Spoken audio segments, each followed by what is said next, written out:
வணக்கம். பல்வேறு முக்கிய நிகழ்வுகளை நிமிடச் செய்திகளாக பார்க்கலாம். சர்வதேச கிரிக்கெட் கவுன்சிலின் தலைவராக பிசிசிஐ செயலர் ஜெய்ஷா போட்டியின்றி தேர்வு செய்யப்பட்டுள்ளார். ஜெய்ஷா அதிகாரப்பூர்வமாக தேர்வு செய்யப்பட்டுள்ளதை ஐசிசி தனது சமூக வலைதளத்தில் அறிவித்துள்ளது. ஐசிசி தலைவராக 2 முறை பதவி வகித்த கிரேக் பாக்லின் பதவிக்காலம் நிறைவடைந்த நிலையில் அந்த பதவிக்கு ஜெய்ஷா தேர்வு செய்யப்படுவார் என ஏற்கனவே செய்திகள் வெளியாகின. இந்நிலையில் ஐசிசி தலைவராக ஜெய்ஷா போட்டியின்றி தேர்வு செய்யப்பட்டுள்ளதாக அறிவிக்கப்பட்டுள்ளது. இதன் மூலம் இளம் வயதில் ஐசிசி தலைவரான பெருமையை ஜெய்ஷா பெற்றுள்ளார். டிசம்பர் 1ஆம் தேதி பதவியேற்க உள்ளவர் அடுத்த 2 ஆண்டுகளுக்கு இந்த பதவியை வகிப்பார். 2019ஆம் ஆண்டு முதல் இந்திய கிரிக்கெட் கட்டுப்பாட்டு வாரியத்தின் செயலராகவும் 2021ஆம் ஆண்டு முதல் ஆசிய கிரிக்கெட் சங்கத்தின் தலைவராகவும் ஜெய்ஷா இருந்துள்ளார். இதனிடையே ஐசிசி தலைவராக நியமிக்கப்பட்டது மிகுந்த மகிழ்ச்சி அளிப்பதாக கூறியுள்ள ஜெய்ஷா, உலக அளவில் கிரிக்கெட்டை கொண்டு சேர்க்கவும் 2028 ஒலிம்பிக் போட்டியில் கிரிக்கெட்டை சேர்க்க நடவடிக்கை எடுக்கப்படும் எனவும் கூறியுள்ளார். ஐசிசி தலைவராக ஜெய்ஷா நியமிக்கப்பட்டதை அடுத்து பிசிசிஐ செயலர் பதவிக்கு முன்னாள் அமைச்சர் அருண் ஜெட்லியின் மகன் ரோஹன் ஜெட்லி நியமிக்கப்பட வாய்ப்புள்ளதாக கூறப்படுகிறது. தமிழகத்திற்கான ஒருங்கிணைந்த கல்வி திட்ட நிலுவைத் தொகையை விரைந்து வழங்க நடவடிக்கை எடுக்க வேண்டும் என பிரதமர் மோடியிடம் முதலமைச்சர் ஸ்டாலின் வேண்டுகோள் வைத்துள்ளார். இதுகுறித்து பிரதமர் நரேந்திர மோடிக்கு முதலமைச்சர் ஸ்டாலின் எழுதியுள்ள கடிதத்தில், மத்திய அமைச்சர்களை தமிழ்நாட்டைச் சேர்ந்த நாடாளுமன்ற உறுப்பினர்கள் சந்தித்து மானியங்களை விடுவிக்க கோரிய நிலையிலும் இதுவரை சமக்ரா சிக்ஷா திட்டத்தின் கீழ் மாநில அரசுக்கு மானியம் விடுவிக்கப்படவில்லை என்று குறிப்பிட்டுள்ளார். முதல் தவணை நிதியை நிறுத்தி வைக்கும் மத்திய அரசின் நடவடிக்கையால் லட்சக்கணக்கான குழந்தைகளின் கல்வியையும் ஆசிரியர்களையும் நேரடியாக பாதிக்கும் என முதலமைச்சர் ஸ்டாலின் தெரிவித்துள்ளார். முக்கியத்துவம் வாய்ந்த திட்டத்தில் உரிய நிதியை ஒதுக்க வேண்டியது அவசியம் என தெரிவித்துள்ள முதலமைச்சர் ஸ்டாலின், இதில் நேரடியாக தலையிட்டு தமிழகத்திற்கான ஒருங்கிணைந்த கல்வி திட்ட நிலுவைத் தொகையை விரைந்து வழங்க நடவடிக்கை எடுக்க வேண்டும் என பிரதமர் மோடியை வலியுறுத்தியுள்ளார். விவாதங்கள் தேவைப்படும் ஒரு கொள்கையை கல்விக்கான நிதி விஷயத்தில் பொருத்தக்கூடாது என முதலமைச்சர் ஸ்டாலின் கேட்டுக் கொண்டார். விநாயகர் சதுர்த்தியை முன்னிட்டு சென்னையில் விநாயகர் சிலைகளை நீர்நிலைகளில் கரைப்பதற்கான வழிகாட்டு நெறிமுறைகளை மாவட்ட நிர்வாகம் வெளியிட்டுள்ளது. அதன்படி சுற்றுச்சூழலை பாதிக்காத மூலப்பொருட்களால் தயாரிக்கப்பட்ட விநாயகர் சிலைகளை மட்டுமே நீர்நிலைகளில் பாதுகாப்பான முறையில் கரைக்க அனுமதிக்கப்படும் என தெரிவிக்கப்பட்டுள்ளது. அதேபோல் ஒருமுறை பயன்படுத்தும் பிளாஸ்டிக் மற்றும் தெர்மாகோல் பொருட்களை பயன்படுத்த கண்டிப்பாக அனுமதிக்கப்படாது எனவும் கூறப்பட்டுள்ளது. சிலைகளை அழகுபடுத்த வண்ணப்பூச்சிகள் மற்றும் பிற நச்சு ரசாயனங்கள் கொண்ட பொருட்களுக்கு பதிலாக இயற்கை சாயங்களால் செய்யப்பட்ட அலங்கார ஆடைகளை மட்டுமே பயன்படுத்த வேண்டும் எனவும் சென்னை மாவட்ட நிர்வாகம் அறிவுறுத்தியுள்ளது. விநாயகர் சிலைகளை மாவட்ட நிர்வாகத்தினால் குறிப்பிட்டுள்ள இடங்களில் மட்டும் விதிமுறைகளின்படி கரைக்க அனுமதிக்கப்படும் என தெரிவிக்கப்பட்டுள்ளது.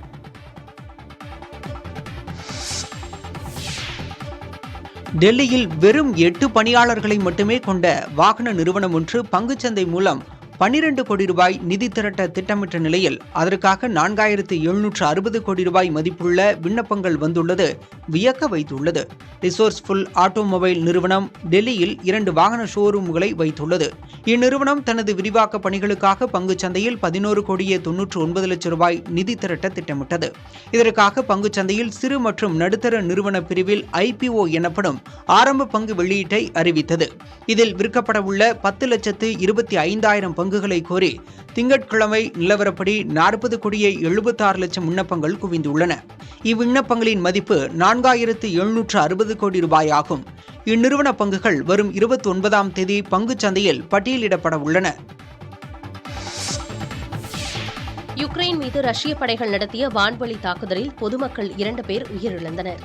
ஜாப்போரிசியா நகரை குறிவைத்து ட்ரோன்கள் மூலமாக ரஷ்ய படைகள் தாக்குதல் நடத்தியதாகவும் இதில் 4 பேர் காயமடைந்துள்ளதாகவும் அதிகாரிகள் தெரிவித்துள்ளனர்.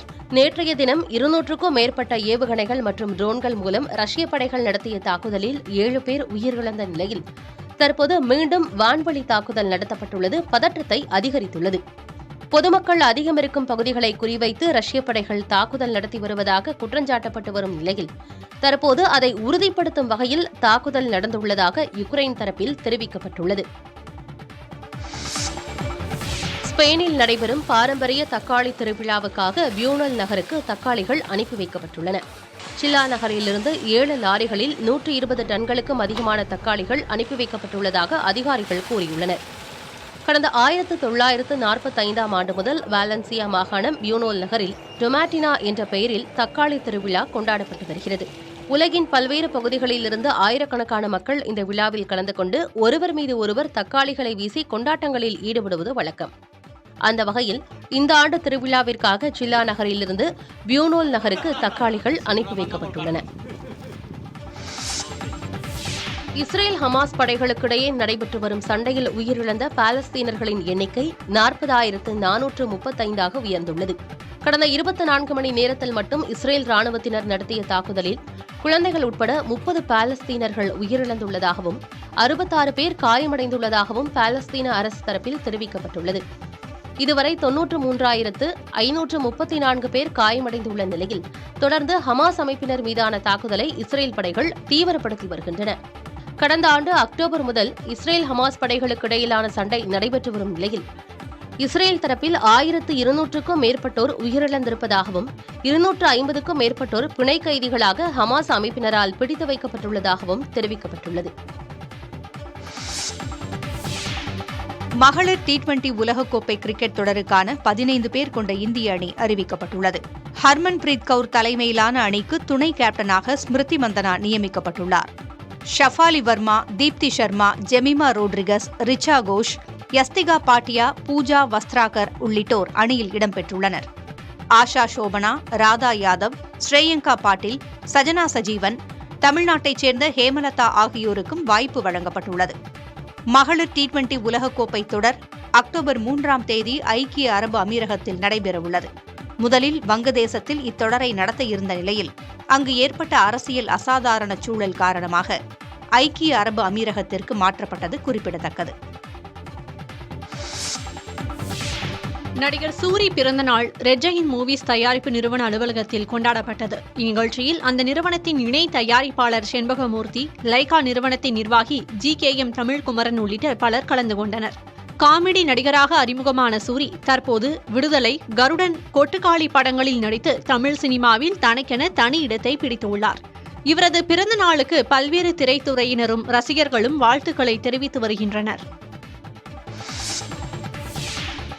தங்களான் திரைப்படம் 100 கோடி ரூபாய் வசூலித்துள்ளதாக நடிகர் விக்ரம் தெரிவித்தார். பா ரஞ்சித் விக்ரம் கூட்டணியில் உருவான தங்களான் திரைப்படம் ஆகஸ்ட் 15ஆம் தேதி வெளியானது. 2 ஆண்டுகளாக தயாரிப்பில் இருந்த இப்படம் பல எதிர்பார்ப்புகளுக்கு மத்தியில் வெளியாகி தமிழில் கலவையான விமர்சனத்தையே பெற்றது. ஆனால் தெலுங்கில் இப்படத்திற்கு நல்ல வரவேற்பு கிடைத்தது. வரும் 30ஆம் தேதி ஹிந்தியிலும் இந்த படம் வெளியாகிறது. தி கோட் படத்தின் ரன்னிங் டைம் 3 மணி நேரத்திலிருந்து 3 மணி நேரம் 3 நிமிடங்களாக அதிகரிக்கப்பட்டுள்ளது. படத்தின் இறுதி 3 நிமிடங்களில் ப்ளூப்பர்ஸ் இடம்பெற்றுள்ளதாக கூறப்படுகிறது. லியோ படத்தை தொடர்ந்து வெங்கட் பிரபு இயக்கத்தில் விஜய் நடித்துள்ளார். இதற்கு The Greatest of All Time என பெயர் வைக்கப்பட்டுள்ளது. AGS நிறுவனம் தயாரிக்கும் இந்த படத்தில் மோகன், பிரசாந்த், ஸ்னேகா, லைலா, மீனாட்சி சௌத்ரி உட்பட ஏராளமானோர் நடித்துள்ளனர். புதிய கீதைக்கு பிறகு இசையமைப்பாளர் யுவன் சங்கர் ராஜா விஜயுடன் இணைந்துள்ளார். இப்படம் செப்டம்பர் 5ஆம் தேதி உலகளவில் வெளியாகிறது. நயன்தாரா நடித்துள்ள மாய நிழல் திரைப்படம் வரும் 30ஆம் தேதி ஆகா தமிழ் OTTயில் வெளியாக உள்ளது. கடந்த 2021ஆம் ஆண்டு மலையாளத்தில் நிழல் என்ற த்ரில்லர் படத்தில் நயன்தாரா நடித்திருந்தார். இந்த படம் தமிழில் டப்பிங் செய்யப்பட்டு மாய நிழல் என்ற பெயரில் வெளியானது. இப்படத்தினை பிரபல படத்தொகுப்பாளர் அப்பு என் பட்டாத்திரி இயக்கியுள்ளார். நயன்தாராவுக்கு ஜோடியாக குஞ்சாக்கோ போபன் நடித்திருந்தார். குழந்தையை மையமாக கொண்டு வெளியான இந்த படம் வசூல் ரீதியாகவும் விமர்சன ரீதியாகவும் நயன்தாராவுக்கு நல்ல பெயரை பெற்றுத்தந்தது.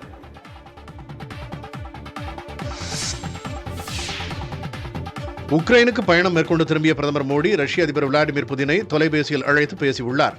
இதுகுறித்து எக்ஸ் வலைத்தளத்தில் பிரதமர் மோடி வெளியிட்ட பதிவில் இரு நாட்டு உறவுகளை மேலும் பலப்படுத்துவது குறித்து ரஷ்ய அதிபர் புதினுடன் கலந்துரையாடியதாக குறிப்பிட்டுள்ளார். ரஷ்யா உக்ரைன் இடையிலான போர் குறித்து இருவரும் தமது கருத்துக்களை பரிமாறிக்கொண்டதாக குறிப்பிட்டுள்ள பிரதமர் மோடி அண்மையில் உக்ரைனுக்கு மேற்கொண்ட பயணம் குறித்தும் அதிபர் புதினிடம் பகிர்ந்து கொண்டதாக தெரிவித்துள்ளார். இரு நாடுகளுக்கு இடையே நிலவும் போர் விரைவில் முடிவுக்கு வரை எடுக்கப்படும் அனைத்து நடவடிக்கைகளுக்கும் இந்தியா ஆதரவு அளிக்கும் என்பதை ரஷ்ய அதிபரிடம் தெரிவித்துக் கொண்டதாக பிரதமர் மோடி குறிப்பிட்டுள்ளார். ஏற்கனவே அமெரிக்க அதிபர் பைடனை தொலைபேசியில் தொடர்பு கொண்டு உக்ரைன் பயணம் குறித்து பிரதமர் மோடி விவரித்திருந்த நிலையில் தற்போது ரஷ்ய அதிபரிடம் பேசியிருப்பது முக்கியத்துவம் வாய்ந்ததாக பார்க்கப்படுகிறது. IAS அதிகாரி SK பிரபாகர் வகித்து வந்த முக்கிய துறைகள் 2 IAS அதிகாரிகளுக்கு பகிர்ந்து வழங்கப்பட்டுள்ளது. அண்மையில் TNPSC தலைவராக SK பிரபாகர் நியமிக்கப்பட்டார். இதன் காரணமாக அவர் ஏற்கனவே வகித்து வந்த நிர்வாக சீர்திருத்தம் கண்காணிப்பு ஆணையர் பதவி நீர்வளத்துறை செயலாளராக இருக்கும் மணிவாசனுக்கு வழங்கப்பட்டுள்ளது. வருவாய் மற்றும் பேரிடர் மேலாண்மை முதன்மை செயலாளராக இருக்கும் IAS அதிகாரி அமுதாவுக்கு கூடுதல் பொறுப்பு வழங்கப்பட்டிருக்கிறது. அதன்படி SK பிரபாகர் வகித்து வந்த வருவாய் நிர்வாகம் மற்றும் பேரிடர் மேலாண்மை ஆணையர் பொறுப்பு அமுதாவுக்கு அளிக்கப்பட்டுள்ளது. தேனி அரசு மருத்துவமனையில் சிகிச்சை செய்யப்பட்ட பெண் உயிரிழந்த விவகாரத்தில் பெரியகுளம் கோட்டாட்சியர் விசாரணை நடத்தினார். நடுக்கோட்டை கிராமத்தைச் சேர்ந்த ஜெயப்பிரியாவுக்கு கடந்த 21ஆம் தேதி பெரியகுளம் மருத்துவமனையில் ஆண் குழந்தை பிறந்தது. தொடர்ந்து குடும்ப கட்டுப்பாடு அறுவை சிகிச்சை செய்யப்பட்ட நிலையில் அதிக ரத்தப்போக்கு ஏற்பட்டதால் தேனி அரசு மருத்துவமனையில் சேர்க்கப்பட்டார். அங்கு சிகிச்சை பலனின்றி ஜெயப்பிரியா உயிரிழந்தார். இதற்கு மருத்துவர்களின் அலட்சியமே காரணம் என்று உறவினர்கள் புகார் கூறி போராட்டம் நடத்தினர். பெண் உயிரிழப்பு தொடர்பாக தேனி அரசு மருத்துவமனையில் பெரியகுளம் கோட்டாட்சியர் விசாரணை நடத்தினார். தொடர்ந்து உடற்கூராய்வு வீடியோ பதிவு செய்யப்பட்டு உறவினர்களிடம் பெண்ணின் உடல் ஒப்படைக்கப்பட்டது.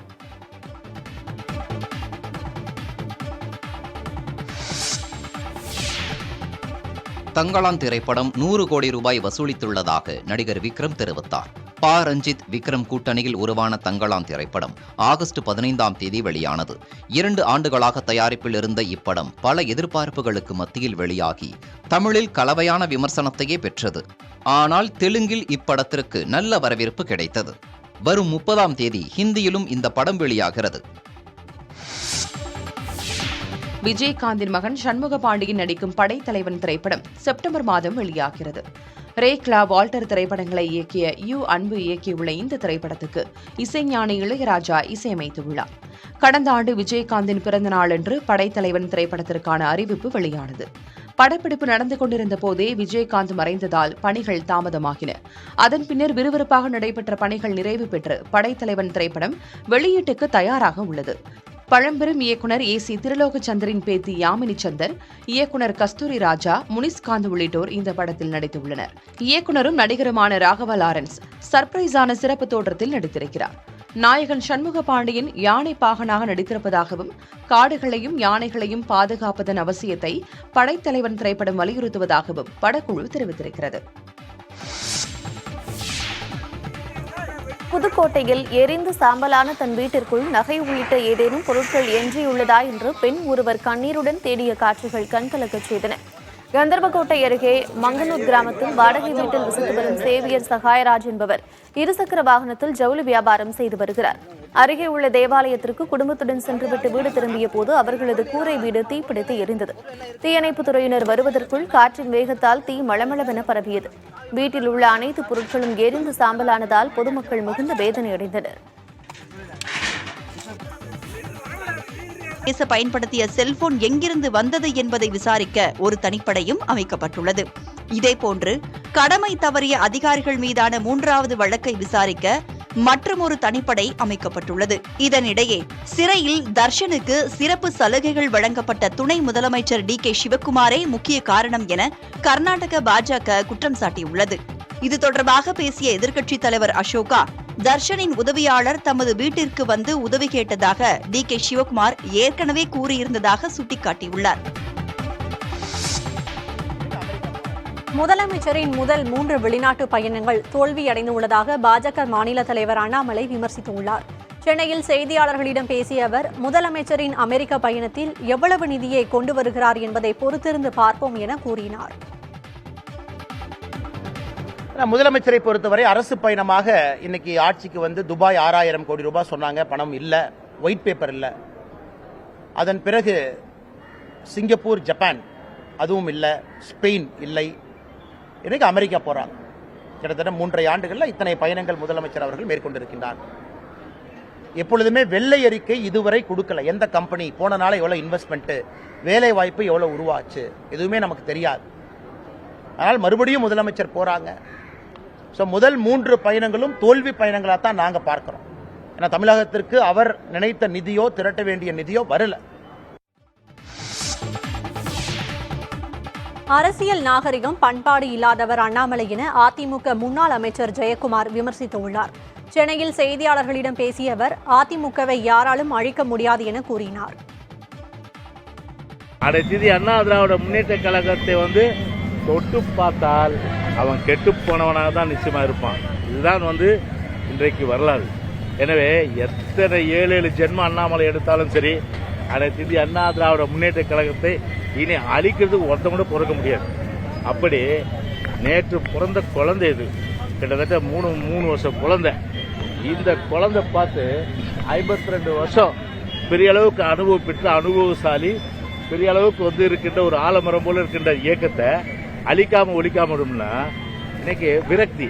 அண்ணாமலை பொறுத்தவரை என்னன்னா, லண்டன் போறாரு போல இருக்கு. ஒரு பக்கம் ஸ்டாலின் அமெரிக்கா போறாரு. 2 பேரும் போய் அங்க என்ன பேசுறாங்கன்னு தெரியல. இங்க நின்னா இங்க பேசுறாங்க தெரிஞ்சுன்னு சொல்லி அங்க போய் என்ன கனெக்டிவிட்டி ஆக போதோ அது தெரியல. அது வேற விஷயம்.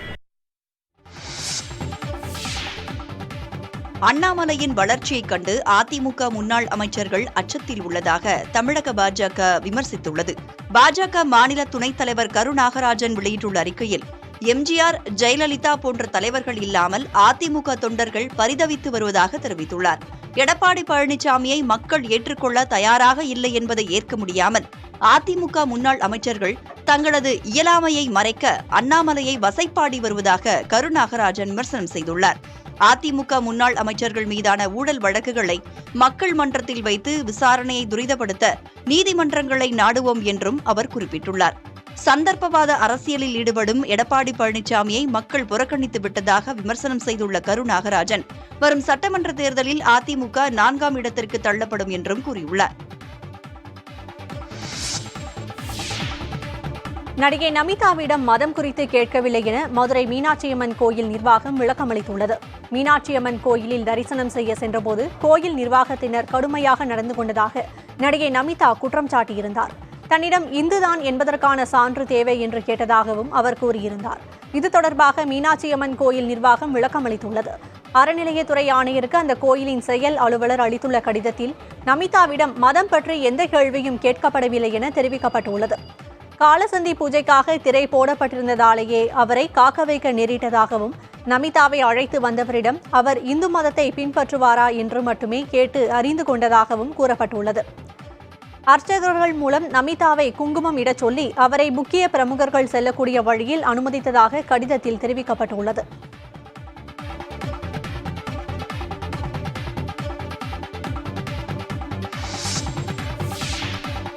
மலையாள திரைத்துறையில் தொடர் பாலியல் புகார் எழுந்த நிலையில் அம்மா அமைப்பில் இருந்து தலைவர் மோகன்லால் உள்பட அனைத்து நிர்வாகிகளும் ராஜினாமா செய்தனர். கேரள திரைத்துறையில் பெண்கள் சார்ந்த முன்னணி நடிகர்கள் உள்பட முக்கிய நபர்கள் சிலர் மீது பாலியல் குற்றச்சாட்டுகள் சுமத்தப்பட்டிருந்தது பெரும் பரபரப்பை ஏற்படுத்தியுள்ளது. இதைத் தொடர்ந்து மலையாள திரையுலகின் அம்மா அமைப்பின் சங்க பொறுப்பில் இருந்து சித்திக் விலகினார். இயக்குநர் ரஞ்சித்தும் பதவி விலகினார். ஆளும் மார்க்சிஸ்ட் கம்யூனிஸ்ட் கட்சி சட்டமன்ற உறுப்பினரும் நடிகருமான முகேஷ், ஜெயசூர்யா, மணியன் பிள்ளை ராஜு மற்றும் இடைவேளை பாபு ஆகிய 4 முக்கிய நடிகர்கள் மீது பாலியல் குற்றச்சாட்டு முன்வைக்கப்பட்டது. இந்நிலையில் ஆன்லைனில் மலையாள திரைப்பட நடிகர்கள் அமைப்பான அம்மா சார்பில் அவசர ஆலோசனை கூட்டம் நடைபெற்றது. அதில் அம்மா அமைப்பில் இருந்த தலைவர் மோகன்லால் உள்பட அனைத்து நிர்வாகிகளும் ராஜினாமா செய்தனர்.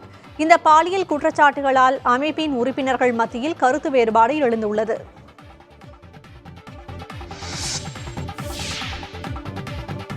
மின்னல் தாக்கி உயிரிழந்தவர்களின் எண்ணிக்கை 87 விழுக்காடு அதிகரித்துள்ளது ஆய்வு ஒன்றில் தெரியவந்துள்ளது. காலநிலை மாற்றத்தால் நாட்டின் பல்வேறு பகுதிகளில் அதீத கனமழை, வெள்ளம், மண் சரிவு என இயற்கை பேரிடர்கள் ஏராளமான உயிர்களை பறிப்பது தொடர்கதையாகியுள்ளது. இந்நிலையில் மின்னல் தாக்குதல் காரணமாக இறப்பவர்களின் எண்ணிக்கை அதிகரித்திருப்பது ஆய்வில் தெரியவந்துள்ளது. 1967 முதல் 2002 வரை மாநில வாரியான சராசரி உயிரிழப்புகளோடு ஒப்பிடுகையில் 2003 முதல் 2020 வரையில் ஏற்பட்ட இறப்புகள் 87% அதிகரித்திருப்பதாக ஒடிஷாவில் உள்ள ஃபக்கீர் மோகன் பல்கலைக்கழகம் நடத்திய ஆய்வில் தெரிவிக்கப்பட்டுள்ளது. கடந்த 1967 ஆண்டு முதல் 2020 ஆண்டு வரை நாடு முழுவதும் மின்னல் தாக்கி 1,10,309 பேர் உயிரிழந்துள்ளனர்.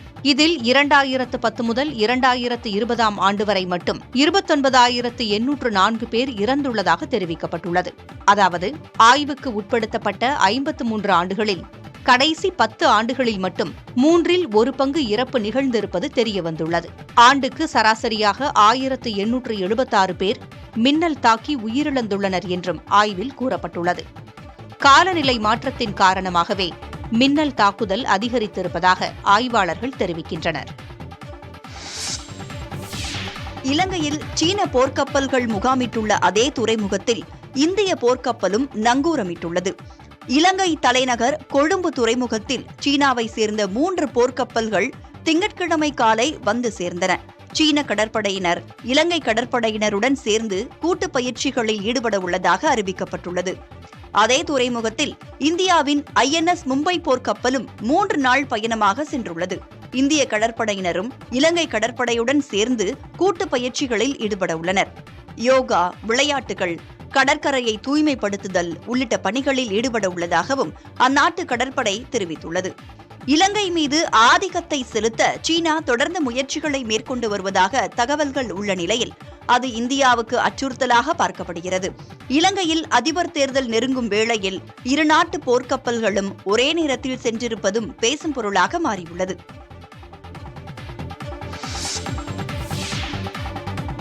கனமழை வெள்ளத்தால் உயிரிழந்தோரின் எண்ணிக்கை 23ஆக உயர்ந்துள்ளது. ஒரு வாரமாக வெள்ளம் வடியாததால் சுமார் 13 லட்சம் பேர் பாதிக்கப்பட்டுள்ளனர். முகாம்களில் தங்க வைக்கப்பட்டுள்ள மக்கள் உரிய நேரத்தில் உணவு, மருத்துவ வசதிகள் கிடைக்காமல் அவதியடைந்து வருகின்றனர்.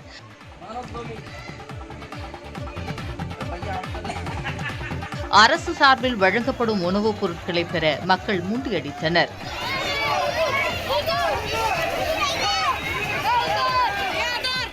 ஆயிரக்கணக்கான ஏக்கர் விளைநிலங்களும் நீரில் மூழ்கியுள்ளதால் இந்த ஆண்டு உணவுப் பொருள் உற்பத்தி பெருமளவு பாதிக்கப்படும் அபாயம் ஏற்பட்டுள்ளது.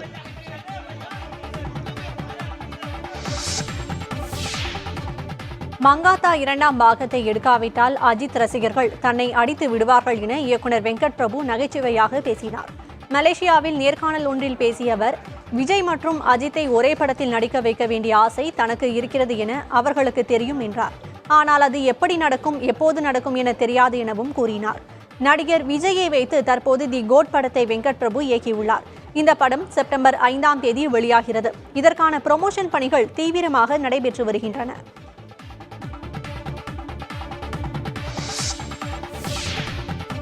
வாழை படத்தை பார்த்த பிறகு இயக்குனர் மாரி செல்வராஜ் மீது மிகுந்த மரியாதை வந்துள்ளதாக இயக்குனர் பிரதீப் ரங்கநாதன் தெரிவித்துள்ளார்.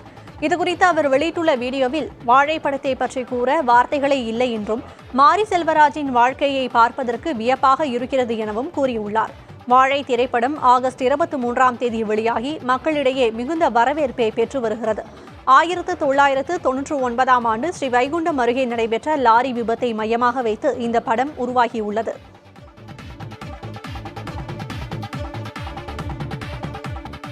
பயிற்சி மருத்துவர் கொலைக்கு நீதி கேட்டு கொல்கத்தாவில் போராட்டத்தில் ஈடுபட்ட மாணவர்களை தடியடி நடத்தி காவல்துறையினர் கலைத்தனர். பயிற்சி மருத்துவர் பாலியல் வன்கொடுமை சம்பவத்திற்கு பொறுப்பேற்று மேற்கு வங்க முதலமைச்சர் மம்தா பானர்ஜி பதவி விலக கோரி மாணவர்கள் போராட்டம் நடத்தினர். மேற்கு வங்க தலைமைச் செயலகம் நோக்கி மாணவர்கள் பேரணியாக செல்ல முயன்றனர். அங்கிருந்த தடுப்புகளில் ஏறி முழக்கங்கள் எழுப்பியவாறே போராட்டக்காரர்கள் தொடர்ந்து முன்னேற முயற்சித்தனர். மாணவர்களை தடியடி நடத்தி கலைத்த காவல்துறையினர் அவர்கள் மீது தண்ணீரை பீச்சியடித்து விரட்டியடித்தனர். மேலும் கண்ணீர் புகை குண்டுகளை வீசியும் போராட்டத்தில் ஈடுபட்டவர்களை கலைத்தனர். இதனால் அப்பகுதி முழுவதும் போர்க்களம் போல காட்சியளித்தது.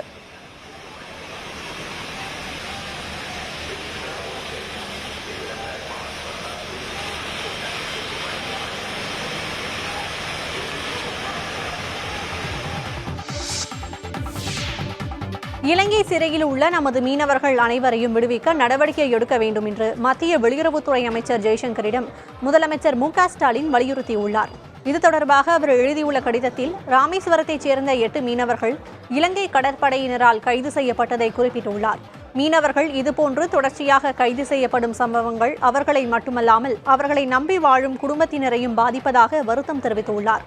இலங்கை சிறையில் 116 இந்திய மீனவர்கள் அடைக்கப்பட்டுள்ளதை சுட்டிக்காட்டியுள்ள முதலமைச்சர், அவர்களை மீட்க நடவடிக்கை எடுக்க வேண்டும் என்றும், இலங்கை அரசின் கட்டுப்பாட்டில் உள்ள 184 படகுகளையும் மீட்டுத் தர வேண்டும் எனவும் மத்திய அமைச்சர் ஜெய்சங்கருக்கு எழுதியுள்ள கடிதத்தில் வலியுறுத்தியுள்ளார்.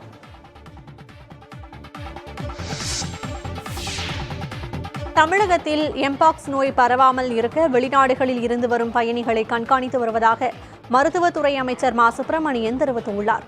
சென்னை ராஜீவ்காந்தி அரசு பொது மருத்துவமனையில் எம்பாக்ஸ் தொற்று நோய்க்கான சிறப்பு வார்டை அவர் திறந்து வைத்தார். பின்னர் செய்தியாளர்களிடம் பேசிய அமைச்சர் மா சுப்பிரமணியன், முன்னெச்சரிக்கை நடவடிக்கையாக சென்னை, திருச்சி, கோவை, மதுரை அரசு மருத்துவமனைகளில் எம்பாக்ஸ் நோய்க்கான சிறப்பு வார்டு திறக்கப்பட்டுள்ளதாக தெரிவித்தார்.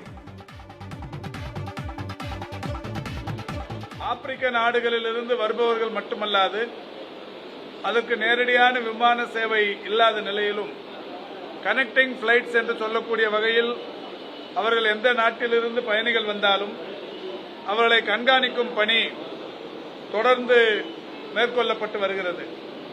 எனவே பன்னாட்டு நிலையங்கள் அனைத்திலும் மாஸ் ஃபீவர் ஸ்கிரீனிங் சிஸ்டம்ஸ் என்று சொல்லக்கூடிய கருவிகளின் மூலம் பயணிகள் கண்காணிக்கப்பட்டு வருகிறார்கள்.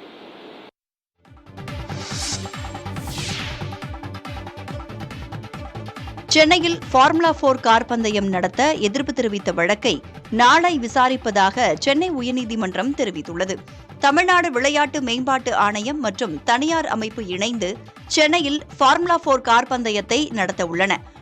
ஆகஸ்ட் 31 மற்றும் செப்டம்பர் 1ஆம் தேதிகளில் சென்னை தீவுத்திடலைச் சுற்றி 3.5 கிலோமீட்டர் தூரத்திற்கு ஃபார்முலா 4 கார் பந்தயம் நடத்தப்படும் என அறிவிக்கப்பட்டது. அதற்கான முன்னேற்பாடுகள் முழுவீச்சில் நடைபெற்று வருகின்றன.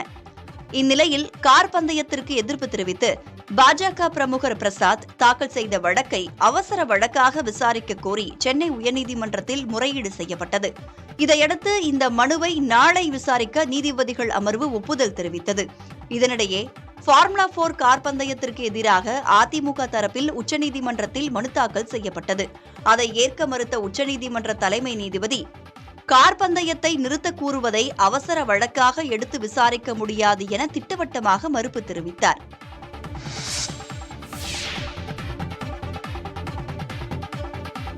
நகைச்சுவை நடிகர் பிஜிலி ரமேஷ் உடல்நலக்குறைவால் காலமானார். சமூக வலைதளங்கள் மூலம் பிரபலமான Bijili Ramesh YouTube channel prank video மூலமும் பிரபலமானார். தனது நகைச்சுவை தெரிக்கும் வசனங்களால் பலரது கவனத்தை பெற்றார். அதன் தொடர்ச்சியாக தமிழ் திரைப்படங்களில் சிறு கதாபாத்திரங்களில் நடிக்கும் வாய்ப்பும் கிடைத்தது. 2019ஆம் ஆண்டு ஹிப்ஹாப் ஆதி நடித்த நட்பே துணை மூலம் தமிழ் திரையுலகில் நடிகராக அறிமுகமானார். இதனைத் தொடர்ந்து ஜோதிகாவின் பொன்மகள் வந்தாள், அமலாபாலின் ஆடை, ஜெயம் ரவி நடித்த கோமாளி உள்ளிட்ட படங்களில் நடித்து கவனம் பெற்றார். அண்மை காலமாக உடல்நலக்குறைவால் பாதிக்கப்பட்டு சிகிச்சையில் இருந்த பிஜிலி ரமேஷ் இன்று அதிகாலை உயிரிழந்தார். மாலை 5 மணிக்கு எம்ஜிஆர் நகரில் உள்ள அவரது இல்லத்தில் இறுதிச் சடங்கு நடக்கவுள்ளதாக குடும்பத்தினர் தெரிவித்துள்ளனர். ஜார்க்கண்ட் முன்னாள் முதலமைச்சர் சம்பாய் சோரன் பாஜகவில் இணையுள்ளதாக அதிகாரப்பூர்வமாக அறிவித்துள்ளார். ஜார்க்கண்ட் முதலமைச்சர் ஹேமந்த் சோரன் அமலாக்கத்துறை வழக்கில் சிறை சென்றபோது சம்பாய் சோரன் முதலமைச்சராக பதவி வகித்தார். ஹேமந்த் சோரன் ஜாமீனில் விடுதலையான பிறகு அவருக்கு வழிவிடும் வகையில் தனது பதவியை சம்பாய் சோரன் ராஜினாமா செய்தார். கட்சிக்காக தனது வாழ்நாளையே அர்ப்பணித்ததாகவும் ஆனால் தாம் அவமானப்படுத்தப்பட்டதாகவும் சம்பாய் சோரன் குற்றஞ்சாட்டியிருந்தார். இதனைத் தொடர்ந்து அவர் பாஜகவில் இணைய உள்ளதாக தகவல்கள் வெளியாகின. நேற்று உள்துறை அமைச்சர் அமித்ஷாவை சந்தித்து பேசியிருந்த சம்பாய் சோரன் பாஜகவில் இணையப்போவதை தற்போது உறுதிப்படுத்தியுள்ளார். டெல்லியில் செய்தியாளர்களிடம் பேசிய அவர் அரசியலிலிருந்து ஓய்வு பெறப்போவதாக முடிவெடுத்ததாகவும் ஆனால் மக்களின் ஆதரவால் அந்த முடிவை கைவிட்டதாகவும் கூறினார். 30ஆம் தேதி பாஜகவில் இணைய உள்ளதாகவும் சம்பாய் சோரன் அறிவித்தார். இந்த ஆண்டு இறுதியில் சட்டமன்ற தேர்தல் நடைபெறவுள்ள நிலையில் சம்பாய் சோரனின் முடிவு ஆளும் ஜார்க்கண்ட் முக்தி மோர்ச்சா கட்சிக்கு பின்னடைவாக பார்க்கப்படுகிறது. மதுபான கொள்கை முறைகேட்டு வழக்கில் சிபிஐ மற்றும் அமலாக்கத்துறையால் தெலங்கானா மேலவை உறுப்பினர் கவிதா கைது செய்யப்பட்டார். இவர் பிணை கோரி தாக்கல் செய்த வழக்கு விசாரணைக்கு வந்தது. அப்போது சிபிஐ அமலாக்கத்துறை அதிகாரிகள் நியாயமான விசாரணையை மேற்கொள்கிறார்களா என்று கேள்வி எழுப்பிய நீதிபதிகள் சிபிஐ மற்றும் அமலாக்கத்துறை ஒருதலைபட்சமாக நடந்து கொள்ள முடியாது என்றும் கருத்து தெரிவித்தனர். விசாரணை என்ற பெயரில் ஒருவருக்கு தண்டனை வழங்குவதை ஏற்க முடியாது என்று கூறிய நீதிபதிகள் பெண்களுக்கென சில சலுகைகள் இருப்பதை தனி நீதிபதி கவனிக்க தவறிவிட்டார் என்று தெரிவித்தனர். மேலும் ஏற்கனவே பிணையை வழங்க மறுத்த தனி நீதிபதி தவறான வழிமுறையை கையாண்டிருப்பதாக அதிருப்தி தெரிவித்த நீதிபதிகள் கவிதாவுக்கு ஜாமீன் வழங்கி உத்தரவிட்டனர். கோவை மாவட்டம் மேட்டுப்பாளையம் மலைச்சாலைகளில் மழைக்கால மண் சரிவினை தடுக்க கம்பி வலையுடன் கூடிய கர்ச்சூர் அமைக்க கோரிக்கை வலுத்துள்ளது. மேட்டுப்பாளையம் உதகை மலைப்பாதையில் மண் சரிவை தடுக்கும் வகையில் கல்லார் பர்லியார் இடையே வலுவான கம்பி வலையுடன் கூடிய கற்சுவர் அமைக்கப்பட்டது. இதனால் அப்பகுதியில் மண் சரிவு தடுக்கப்பட்டுள்ளது. இந்த சூழ்நிலையில் அண்மையில் மேட்டுப்பாளையம் உதகை மற்றும் மேட்டுப்பாளையம் கோத்தகிரி இடையிலான சாலைகளில் பல இடங்களில் மண் சரிவுகள் ஏற்பட்டு போக்குவரத்து துண்டிக்கப்பட்டது. கல்லார் பர்லியார் பகுதியில் உள்ளதைப் போல் கம்பி வலையுடன் கூடிய கற்சுவர்களை இந்த இரு மலைச்சாலைகளிலும் அமைத்து மண் சரிவினை தடுக்க கோரிக்கை எழுந்துள்ளது. இதுகுறித்து நெடுஞ்சாலைத்துறை அதிகாரிகளிடம் கேட்டபோது உரிய அனுமதி பெற்று நடவடிக்கை எடுப்பதாக தெரிவித்தனர். குஜராத் மாநிலம் வதோதராவில் தொடர் கனமழையால் காசி விஸ்வநாத் மகாதேவ் கோவிலில் வெள்ள நீர் தேங்கியது. கோவில் பிரகாரம் முழுவதும் வெள்ளம் சூழ்ந்து குளம் போல் காட்சியளிக்கிறது. ராஜஸ்தான் மாநிலம் அஜ்மீரில் ஏரி நிரம்பி நகருக்குள் தண்ணீர் புகுந்தது. இதனால் வாகன ஓட்டிகள் கடும் அவதியடைந்தனர்.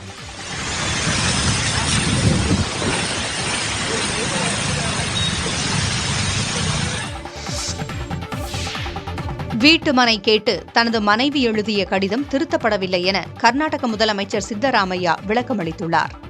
மாற்று நிலம் கேட்டு மைசூரு நகர்ப்புற மேம்பாட்டு ஆணையத்திற்கு சித்தராமையாவின் மனைவி பார்வதி எழுதிய கடிதம் முறைகேட்டு புகார் வெளிச்சத்திற்கு வந்த பிறகு திருத்தப்பட்டதாக எதிர்க்கட்சிகள் குற்றஞ்சாட்டின. இந்நிலையில் கடிதத்தை வீடியோ எடுத்து சமூக வலைதளத்தில் பதிவிட்டுள்ள சித்தராமையா, விஜயநகரில்தான் மனை வேண்டும் என தனது மனைவி குறிப்பிடவில்லை என்று சுட்டிக்காட்டியுள்ளார். தேவனூர் அல்லது புதிய லே அவுட்டில் இடம் கொடுக்க வேண்டும் என்றே கோரிக்கை விடுத்ததாகவும் தேவையற்ற சில வார்த்தைகளை ஒயிட்னர் மூலம் அடிக்கப்பட்டதாகவும் விளக்கமளித்துள்ளார். சிறிது தாமதமானாலும் இறுதியில் உண்மையே வெல்லும் என்றும் அவர் பதிவிட்டுள்ளார். தனது மனைவிக்கு முறைகேடாக மனைகள் ஒதுக்கப்பட்ட புகாரில் சித்தராமையா மீது விசாரணை நடத்த ஆளுநர் தாவர் சந்த் கெலாட் அனுமதி அளித்தது குறிப்பிடத்தக்கது.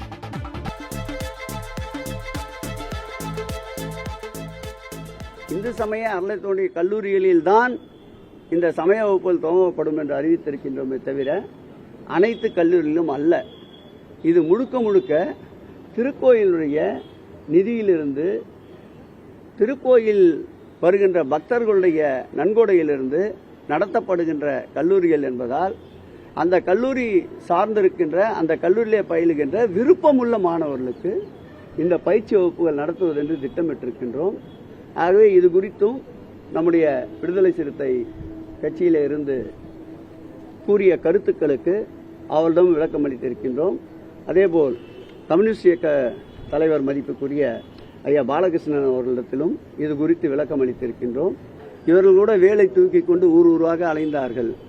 சட்டமன்ற தேர்தலில் மக்கள் என்ன தீர்ப்பளித்தார்கள்? இதற்கெல்லாம் முழுமுதற் பொருளாக விளங்குபவர் மாண்புமிகு தமிழக முதல்வருடைய கையிலே இந்த ஆட்சி அதிகாரத்தை ஒப்படைத்தால்தான் முருகர் கடல் கடந்து பல நாடுகளுக்கு அவருடைய பெருமையும் தமிழனுடைய பெருமையும் கொண்டு சேரும் என்பதால் தான் முருகரை முருகராகவே பல தெய்வங்களுடைய அருளோடு அவர்களை ஏற்றுக்கொள்ளாமல் மாண்புமிகு முதலமைச்சர் அவர்களை ஏற்றுக்கொண்டு முதலமைச்சராக ஆக்கினார்கள். எல்லை தாண்டி மீன் பிடித்ததாக ராமேஸ்வரம் மீனவர்கள் 8 பேரை இலங்கை கடற்படை கைது செய்துள்ளது. ராமேஸ்வரம் மீன்பிடி துறைமுகத்தில் இருந்து நேற்று காலை விசப்படகு மீனவர்கள் ஆழ்கடலுக்கு சென்றனர். தனுஷ்கோடிக்கும் தலைமன்னாருக்கும் இடையே மீன்பிடித்துக் கொண்டிருந்த போது அங்கு ரோந்து பணியில் ஈடுபட்டிருந்த இலங்கை கடற்படையினர் எல்லை தாண்டி மீன்பிடித்ததாக கூறி 8 மீனவர்களை கைது செய்ததாக சக மீனவர்கள் கூறுகின்றனர். ஒரு விசைப்படகும் பறிமுதல் செய்யப்பட்டுள்ளது. கடந்த 2 மாதங்களில் 346 தமிழக மீனவர்களை இலங்கை கடற்படை கைது செய்துள்ளதால் சக மீனவர்கள் கலக்கமடைந்துள்ளனர். உடனடியாக மத்திய மாநில அரசுகள் நடவடிக்கை எடுக்க மீனவர்களின் குடும்பத்தினர் வலியுறுத்தியுள்ளனர்.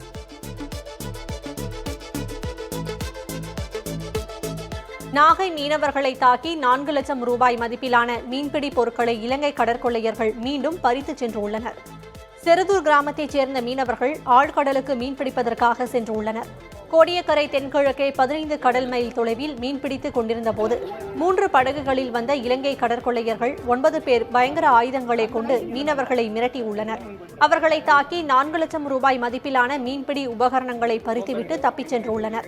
காயமடைந்த மீனவர்கள் நாகை அரசு மருத்துவக் கல்லூரி மருத்துவமனையில் அனுமதிக்கப்பட்டுள்ளனர். தமிழக மீனவர்களை தாக்கி இலங்கை கடற்கொள்ளையர்கள் பொருட்களை பறித்துச் செல்வது தொடர்கதையாகி உள்ளதால் கடலுக்கு செல்ல மீனவர்கள் அச்சம் தெரிவித்துள்ளனர்.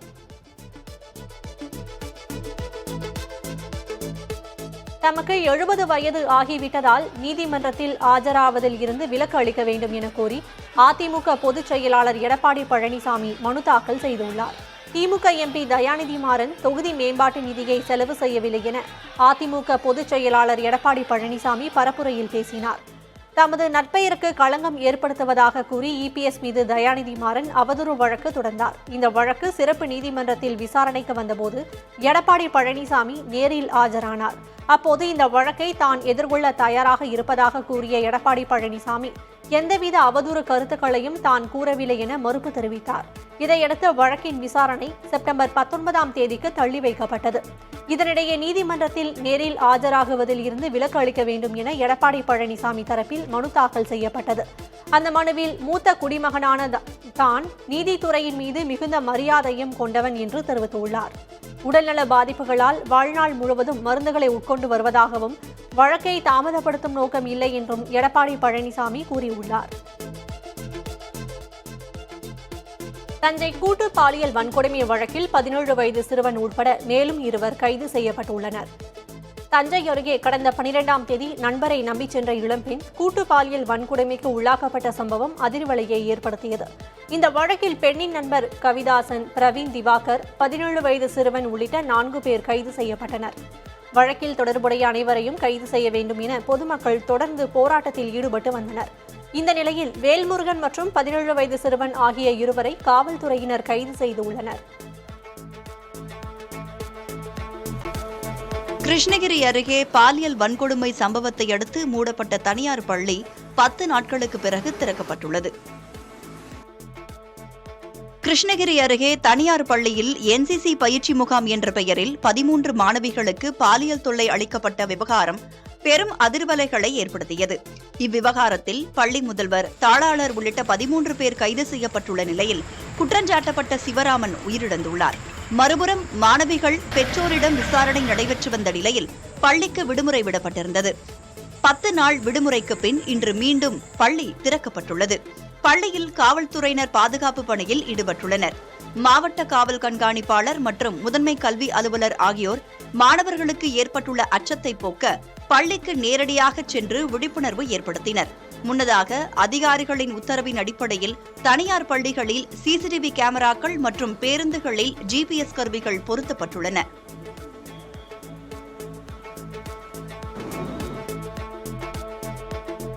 சென்னையில் ஃபார்முலா 4 கார் பந்தயம் நடத்த எதிர்ப்பு தெரிவித்த வழக்கை நாளை விசாரிப்பதாக சென்னை உயர்நீதிமன்றம் தெரிவித்துள்ளது. தமிழ்நாடு விளையாட்டு மேம்பாட்டு ஆணையம் மற்றும் தனியார் அமைப்பு இணைந்து சென்னையில் ஃபார்முலா 4 கார் பந்தயத்தை நடத்த உள்ளன. ஆகஸ்ட் 31 மற்றும் செப்டம்பர் 1ஆம் தேதிகளில் சென்னை தீவுத்திடலை சுற்றி 3.5 கிலோமீட்டர் தூரத்திற்கு ஃபார்முலா 4 கார் பந்தயம் நடத்தப்படும் என அறிவிக்கப்பட்டது. அதற்கான முன்னேற்பாடுகள் முழுவீச்சில் நடைபெற்று வருகின்றன. இந்நிலையில் கார் பந்தயத்திற்கு எதிர்ப்பு தெரிவித்து பாஜக பிரமுகர் பிரசாத் தாக்கல் செய்த வழக்கை அவசர வழக்காக விசாரிக்க கோரி சென்னை உயர்நீதிமன்றத்தில் முறையீடு செய்யப்பட்டது.